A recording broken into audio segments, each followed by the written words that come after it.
Aloha, my name is Michiko Bruno and I'm a neurologist from Honolulu, Hawaii.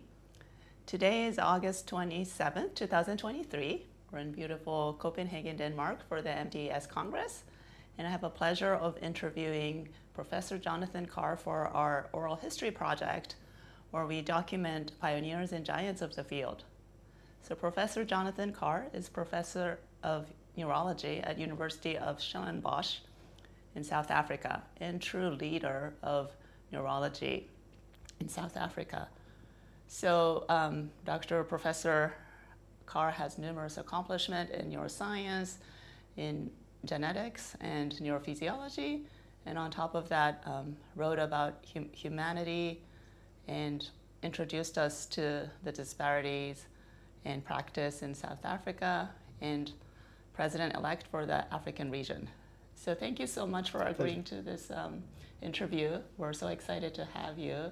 And we usually want to start first with your upbringing, so your education, how that led to neurology and movement disorder. Okay. Well, thank you so much. And again, thanks for coming all this way. Firstly, I'd like to say I'm not a giant. I'm, I think, 5'5.5", and both my parents were pretty short. My father was a professor of chemical engineering, so he came from the Scots all over the world have been pioneers in engineering. So I think, and my grandfather was from Aberdeen, left Scotland and went to the States briefly, and then went to South Africa.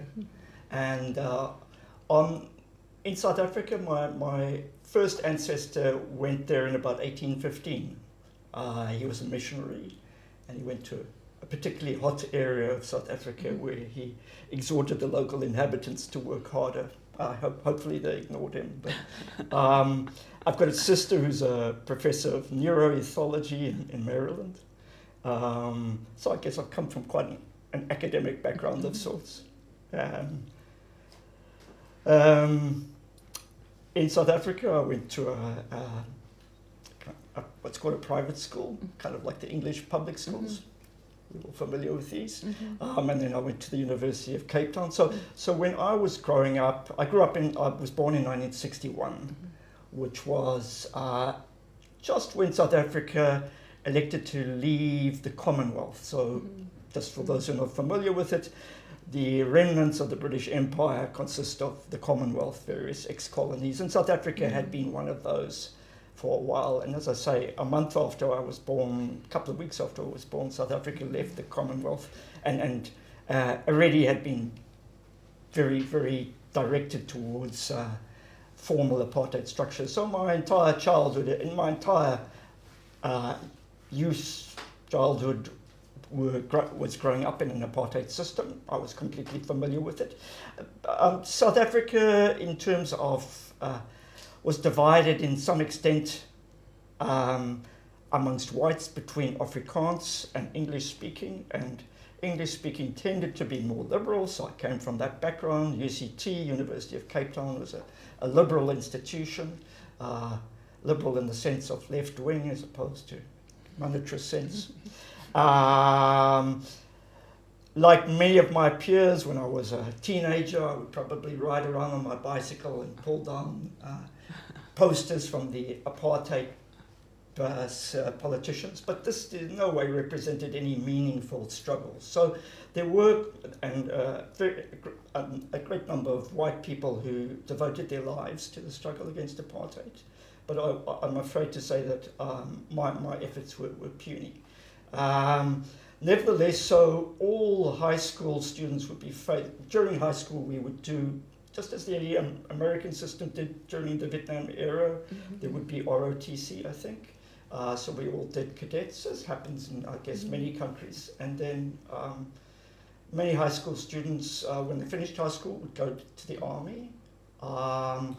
And at that time, this is late 70s, I'm trying to think, we were about to start a war in Angola. There was basically proxy wars on all the borders of South Africa in the name of anti-communism. So in Zimbabwe, which had become independent in 1980, there was ongoing wars in Mozambique, and increasingly during my university years, war in Angola and Namibia.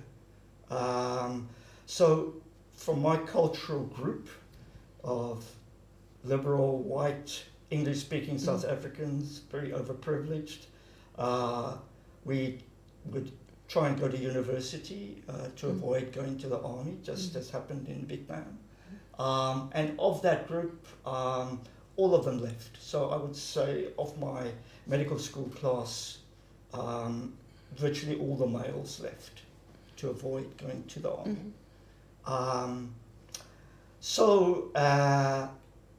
When I finished med school, I had a job in neurology, which was very nice. Which, by the way, I should say, I got that job purely through nepotism. We had an old family friend who was perhaps one of my major mentors, Frances Ames, who's now the late Frances Ames, but she really was a giant of neurology in Cape Town. An austere, difficult person, but I think people who are giants in whatever field often are difficult, goes with the territory. So I knew Frances from literally when I was knee-high, and she had just retired, but she got me this job. So my son used to like to say to me, you only became a doctor because of apartheid. And I said to him, no, Lucas, it wasn't that, it was nepotism, pure nepotism. So anyway, so I had that job, and then it was a 6-month, very nice neurology job, and I'd really, from early on in med school, so our medical school, like the UK system, is 6 years long, so you've got a while to think about things, but I was pretty clear I wanted to explore the brain a bit, and it was either psychiatry or neurology. Perhaps I was influenced by Frances, I'd like to think so. And then I had another job, but I got called up. So I basically holed up in a small house, filled in all my application forms for the match in the States. And at that time too, the military police were certainly capable of knocking on your door and dragging you off, kicking and screaming. So I was sitting perfectly comfortably, probably drinking cappuccino, filling in these forms. No, but anyway, I was avoiding the military police. So then September that year, I came to the States, and I started off in California. I remember someone from somewhere in Boston calling at 5 o'clock in the morning, typical Bostonian, not realizing there's another world. California's different. Anyway, and I've interviewed all over the place. So I always remember stopping in a forest in Minnesota, and the snow started to come down, and I was eating a terrible white bread turkey sandwich stuck to my mouth. And the car was, like in Fargo, was going bing, bing. It was kind of cereal. And also I remember in Minneapolis there was a French neurology resident who said, don't come here, don't come here. And I went to New York City. I interviewed in a couple of places there, Massachusetts. Anyway, so then I ended up doing an intern year in Worcester, Massachusetts. I'll leave it at that. And then I went to New York City and worked in Mount Sinai, which at that time I think still pretty much does, consisted of four hospitals, the Bronx, Elmhurst, and Beth Israel at that time. Yes, so what is the anecdote? I like to hear some anecdotes from New York Times. I mean, yes. So it's interesting to me that was meant to be a bad time in New York City. If I remember right, the episode of the Central Park Jogger and the Central Park 5, that's had some recent press as well, happened around about the time I got there. I think the big song at the time was Who's Got the Power? I remember, it's interesting how places are so sometimes profoundly different in unexpected ways. So I always found New York City very noisy. And I still don't quite understand why the fire engines need to blare on their horn non-stop, but they seem to. I didn't find people particularly, New Yorkers are famously abrasive. I didn't find that particularly, but equally they certainly could tend to be abrasive. Maybe, yeah, I don't know, you've probably got similar experiences. Yes. Let's see. I do remember. I found it a very difficult time, I've got to say. I was very lonely for most of my time there. In my last year, I'd been living in the Upper West Side, and I met a bunch of South Africans, which is again kind of curious that the only people I latch onto are my countrymen. But this is how things are sometimes. And then I moved to I think it was Dominican Spanish Harlem on the Upper West Side, which was certainly a lot cheaper. But I remember, we worked really hard. And I think this is still the American work ethic. The European Union has rules about this. I'm not sure if they are in the States anymore. I think it's changed, actually. Okay. And so we do have cases that brought up in New York, actually, and they have limitations. I was there at that time, the famous Libby Zion case. Yes. Although I don't know if it's enforced, to be honest, 100%. I mean, it is a curious thing. So I often, my kind of worst memories were going out to those peripheral hospitals on a Sunday morning, getting on to the number 6 or the number 7 and going up to the Bronx and trudging up the long drive to the Bronx VA and thinking, oh no, I'm going to be here for the next 2 days, and terrible VA food. So Elmhurst was a bit like that too, not as bad, nicer food. But they were long hours, and for much of my residency I worked every third night in hospital, and often in Elmhurst all night long. Often it was so, it really. And I think that's beneficial. It's the usual problem of the more you see, the more you learn.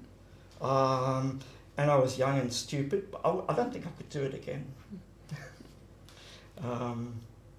And then leading to the path to movement disorder and science and research. Well, thanks. One's got to also say, I live in a very B grade university, if that. And the southern tip of Africa, we're far away from everywhere. So in a way, it's personally been very fortunate for me. My natural instinct to be competitive has just, by the very nature of my work, dwindled away. I work in an utterly non-competitive hospital. No one really cares whether you produce papers or not. So I think, one's environment is, of course, critical. I was a competitive 5-year-old and I was a competitive 25-year-old. I don't think I'm very competitive at 62. I'm sure there's little glimmers of that. But I found that, so what's been really nice for me is I've been able to do what I've been interested in. So funding's always a problem for that and many other reasons. But I've never had a sense of I'm doing this because I can get money for this particular project, which I don't really am interested in, but it'll pay the bills. So I have necessarily tenure, and simply because I've been there a long time, not for any great academic achievements. But I guess, so when I was at Sinai, Mel Yar was the chairman. And it's interesting that era of particularly strikingly famous, prominent American neurologists. So I have to tell you, I read that you were at Cornell. Yes. So I got an interview with Dr. Plum. Yes. Based on a letter that someone I knew had worked with him. So he deigned to grant me an interview. And I kind of went on my knees and said, please, Dr. Plum, give me a job. And he looked away, and I didn't match there. Because I understand that you guys had very nice housing. Yes, we did. There actually. we go. Yes. Was it overlooking the East River? Not quite overlooking, but we had an underground tunnel, which is very scary to get to the hospital. Okay.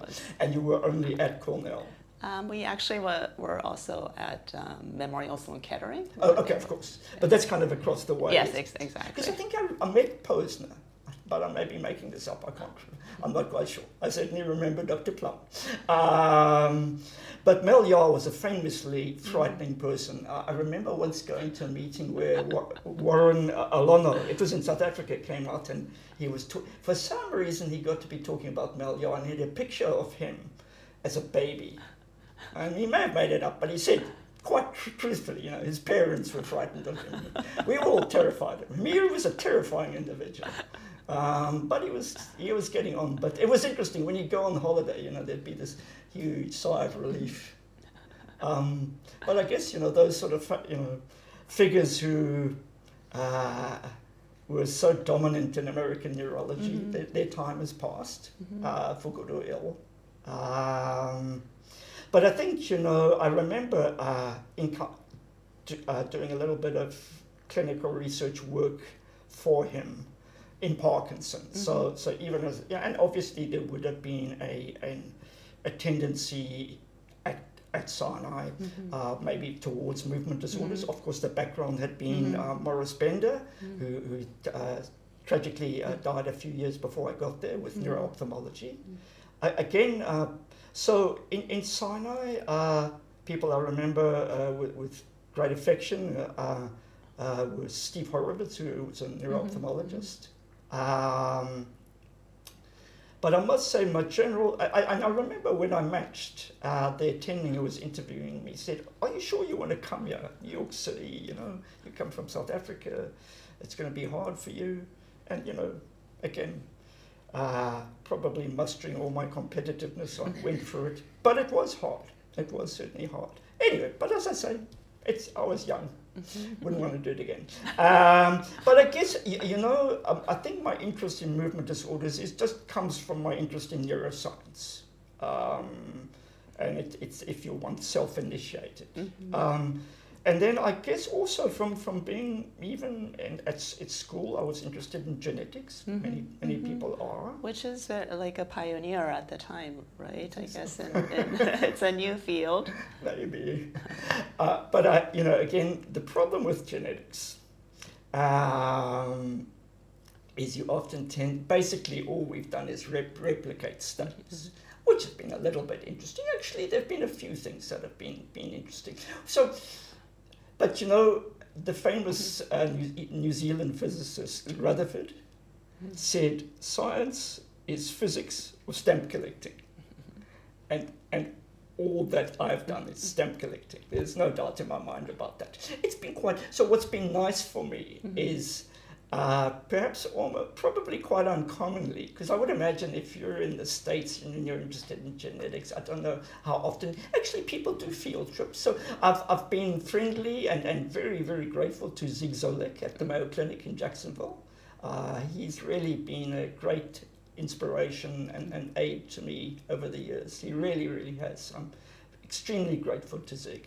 And I think when he came from Poland to, if I remember correctly, Nebraska, he explored a number of families and did the field work himself. So it's interesting for me I'd get on a plane and fly somewhere in South Africa and hire a car and drive off to quite a remote village. So, and I remember the one time, I'm vegetarian, I've been for about 30 years. But the lady had killed a chicken, and I wasn't going to be so. I'm vegetarian, so I have that similar situation in Hawaii. Yes. So yeah, it's interesting. Yeah, my wife, who's a vegetarian too, would not have eaten that chicken, but I succumbed. Anyway, so that was interesting. And that particular, so that was a novel gene, a PTRHD1, I think it is, which is very interesting because it starts in childhood, and the patients are extremely slowly progressive. So I think there's things to be looked at there, as in why on earth is the Parkinson's process so slow? Because, you know, it's pretty connect the dots immediately. If that's slow, can we somehow do something that makes other Parkinson's slow? And there was another family also towards the east of South Africa with, we're not 100% sure, but we thought that the mutation was in neurexin. So, you know, in those long lists of genes, they get put up like in a flash of light, and they're like 40 names. Now and then they're up there. So that's been very nice in a way. But, you know, it's merely going, this is, so that the patient whose aunt had slaughtered the chicken for me, the index patient was actually in a home for children because her mother couldn't look after her. And she'd literally just come, a psychiatrist had said, why does this child have a terrible tremor? And she came to our outpatient. So I guess it's what everybody does, goes, this is a bit weird, let's follow it up. The curiosity and wanting to understand. Yes. That led to this path. Yeah. I guess. You know, I'm not sure, as the usual thing of why does somebody like chocolate ice cream and somebody like strawberry. Anyway, we're all because we like movement disorders. Is that genetics, do you think? There's a gene for loving movement disorder? No, I don't think so. I think it's socialization. But I must say that is an increasingly, I'm going to be talking briefly later this week about should you be doing genetic testing in people with PD. And I'm pretty strongly opposed to that in most cases. And I think it's very interesting, and I don't want to go further on this much, but you know, we remain in 2023 fairly uncertain as to the cause of this illness. I used to think that MND and Alzheimer's and PD could all be linked up, which of course they can, but clearly ALS is a pretty genetic illness, and I'm less certain about PD. But anyway. Is there a variation in South Africa? Do you see things? So interestingly enough, we have funding from Michael J. Fox to look precisely at that question, and I think we must be pretty uniquely cited in terms of there have been studies in the States comparing African Americans with Parkinson's and non-African Americans. And there have been some intimations from study in London that Parkinson's, I think in people from the Caribbean, was a bit different. So we're going to be having a look at that. I don't think there are any differences. I'm not sure. What do you think is your biggest achievement in science? I actually rehearsed this question. There's a paper I wrote, which I think is cited about 4 times, called Myoclonus, an enigma wrapped in a riddle, in a mystery wrapped in a riddle, which, as I say, clearly no one has ever read and no one ever will read. But I'm very fond of that paper. I'm going to be retiring. So we have a cut-off age of 65. So I'm retiring in 3 years, and I hope to do very little, but I thought I might also pursue that a bit. So not exactly what's the space, but I'll pursue that. Otherwise, I guess generally finding a couple of novel genes, particularly the PTRHD1, which again was merely just stamp collecting. But I think it would be lovely, it's really great to explore the biology of that. And I think that, you know, I'm a neurologist. I'm not even a movement disorder expert, I have to tell you. I did a fellowship at UBC in Vancouver. We were living in my brother-in-law's basement.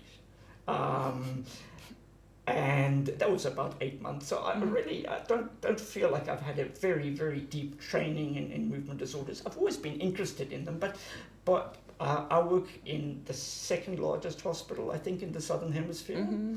We're over 1,000 inpatient beds. 1,000, wow. HIV remains extremely prevalent in South Africa. Where I live is the epicenter of tuberculosis. I'm a general neurologist, so you know, before coming here, I did a ward round, and there was a young woman with a history of tuberculous meningitis who had an extensive syrinx, a patient with myopathy, etc., etc.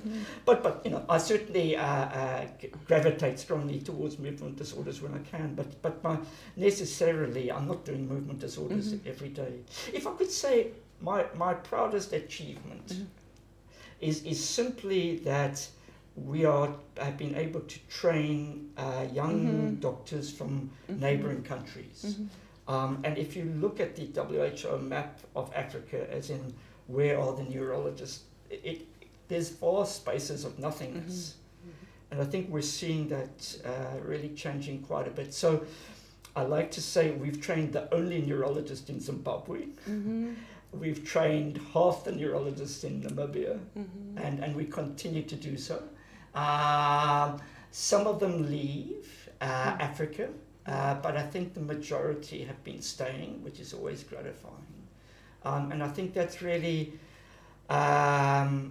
we have a very, very new African section. Yes. And I think I'm very optimistic about it. And I hopefully will have more and more training hubs, because you can't get anywhere until you have neurologists on the ground. Yes, that seems to be like an amazing recent development with Yeah, the no, growth of the African neurologist and the training. So what advice do you have for the new neurologist, new trainee,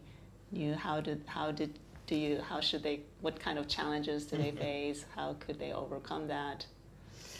I think it all depends on where you are, of course. But I would say to anybody, you know, life is short, and you need to maximize, not maximize is the wrong word, try and make the most of your life, live your life to its best capacity, which must mean doing what you want. And that's always restricted. If you owe some bank $250,000, you can't exactly do what you want. So in that, I've been very, very fortunate, because I, in fact, saved money as a resident in the States and came back and put a down payment on a house and a small car. But I think, I think many neurologists live lives somewhat of disappointment. I always remember reading a letter in the Green Journal from, I think, a neurologist in Arizona. He said he'd seen 6 unusual cases in his career. The rest had all been headache and arm pain. And that's very sad when you have someone who's very interested in neuroscience and they find their work unfulfilling. And I think it's partly the system, and it's hard to oppose that. People should try and recognize early on that perhaps this is not where I want my life to be. But it's always the difficulty of projecting ahead. But I think, as I say, everyone needs to realize we have one life, it's short, and one needs to maximize our lives to the benefit of others as well. And I think those are critical things. So maximizing fortunately, really, it's nothing particularly about me, but I'm blessed. I'm not very interested in money.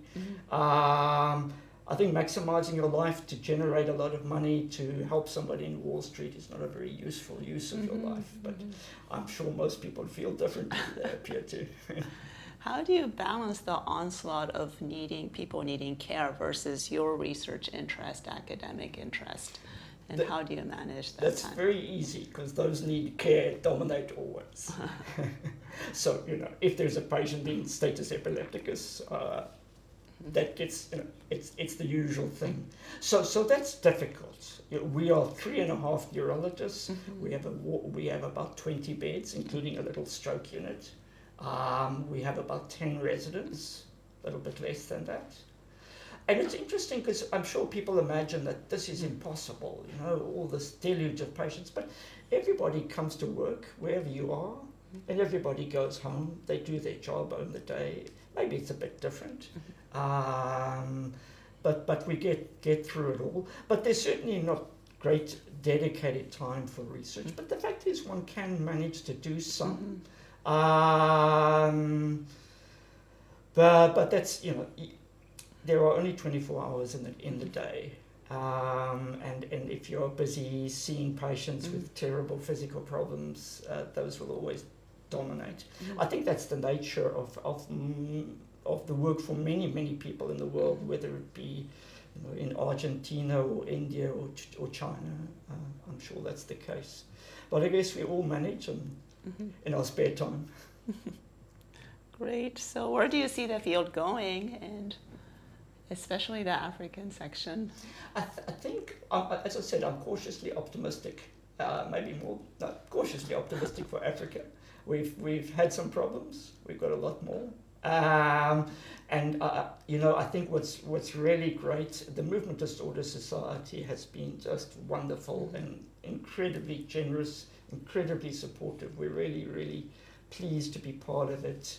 And I can remember not long ago, you know, there'd be 6 or 7 people around the table at the task force talking about a few things. And so we've really come a long way in Africa.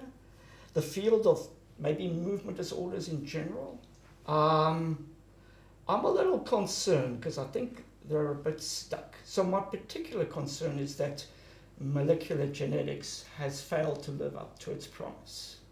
And I don't really see ready solutions there. And I'm myself fairly confident, maybe hopefully I'll be proven wrong, that the kind of paradigm of here is a mutation, now we just need a biotech company to generate a product and then we'll treat the mutation and all will be fixed.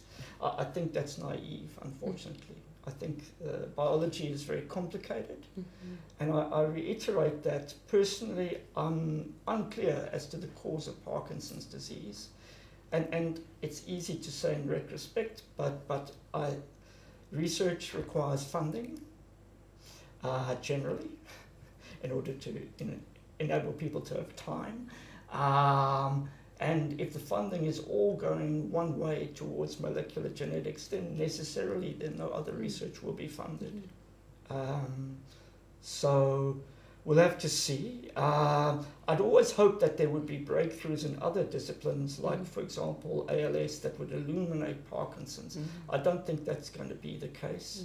And in a way, Parkinson's is very analogous to Alzheimer's in the sense of we're unclear as to is it tauopathy or what are those merely byproducts of the process. I think it's interesting in a way, after decades of work, how we're not clearly further. Let me not give any kind of misapprehension. Genetics has been terribly useful in terms of illustrating cell biology. So it's remarkable to me that Synucleins described mutation in 1995, the very first one, and that seems to be the most important one.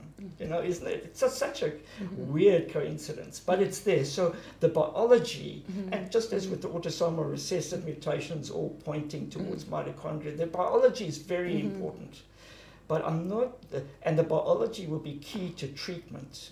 But I think it's more genetics points to biology, then biology needs good cell biologists to work on it to generate treatments. It's not going to be genetics leading to treatment. I don't think so. A lot more work to be done.